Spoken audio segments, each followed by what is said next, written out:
For the noes, 57. The motion is agreed to. Call on Government Order of the Day number 3. Loan Scheme Amendment Bill, second reading. Honourable Maurice Williamson. Mr Speaker, I move that the Student Loan Scheme Amendment Bill be now read a second time. Mr Speaker, the main purpose of this bill is to improve the efficiency and the fairness of the student loan scheme by encouraging greater personal responsibility and accountability on the part of borrowers towards their repayment obligations. The measures contained in this bill, which I will now recap briefly, are designed to achieve those objectives.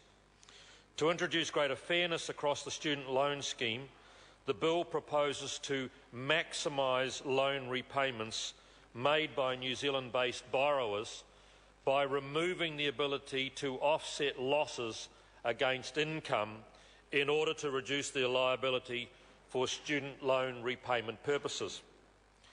As a consequence of this measure, the bill also proposes to extend pay period assessments to the earnings of all borrowers, thereby removing the need for the annual square-up assessment for borrowers' salary and wage earnings. Borrowers who have significantly overpaid their repayment obligations on a pay period basis will still be able to apply for a refund, while those who have significantly underpaid will have catch-up deductions made. To further improve borrower accountability, the bill gives Inland Revenue the ability to receive a borrower's contact person details from StudyLink from the 1st of January next year. That person will be contacted only for the purposes of providing a borrower's most recent contact details, but will not be privy to details relating to the borrower's loan balance. This will help facilitate Inland Revenue's contact with a borrower who is in default and who has not updated their current address details so they re-enter the repayment system. It will also help Inland Revenue to maintain contact with borrowers who leave New Zealand to embark on overseas travel, as well as New Zealand-based borrowers who may change addresses frequently. In a further measure to improve the repayment levels of overseas-based borrowers, it is proposed to reduce the current repayment holiday provision from 3 years to 1 year. Borrowers must apply for the repayment holiday and, as part of the application process, provide a New Zealand-based contact person. As this measure has generated some discussion around the perceived fairness or otherwise of restricting the ability to take a repayment holiday while overseas, I'd like to further clarify the purpose of this change.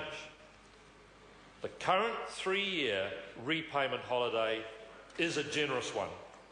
It was introduced during the term of the previous government when the focus first shifted to the number of borrowers overseas with significant student loan debts as a legitimate means of incentivising overseas-based borrowers to face up to their repayment obligations. It was, in effect, a trade-off allowing borrowers who have gone overseas to have a reasonable period of time where their repayment obligations were suspended. However, some years down the track, we have taken the opportunity to review how the policy has been working in practice. Research conducted by Inland Revenue in 2011 suggests overseas-based borrowers generally travel and work casually in the first 12 months of their OE, but after that they tend to remain in one city and seek permanent work. The changes contained in this bill are designed to recognise that and the emerging fact that as a result, borrowers can easily lose track of time and their loan repayments obligations by the time the repayment holiday ends. The changes in the bill are therefore intended to act as a timely prompt to borrowers that they must repay their loan when the holiday comes to an end. For the vast majority of loan borrowers who do the right thing and repay their loan on time, The changes proposed in this bill will be welcomed as bringing greater fairness and accountability to the student loan scheme. For the government, the measures in this bill are consistent with the need for good governance over this substantial Crown asset. With this in mind, sir, I have released a small change to the bill by way of a supplementary order paper to clarify that the current commencement date of 1 April 2012 for most of the bill's provisions will continue to apply in spite of the passage of time that has occurred since when the bill was introduced last year. In bringing the bill to its second reading, I want to acknowledge the work of the committee and its recommendations to further improve the content of the bill. The result is a bill that will add greater strength, integrity and transparency to the student loan scheme for borrowers, for taxpayers and indeed for the government. It is therefore, sir, with great pleasure that I commend this bill to the House. The question is that the motion be agreed to. Mr. Speaker. Grant Robertson.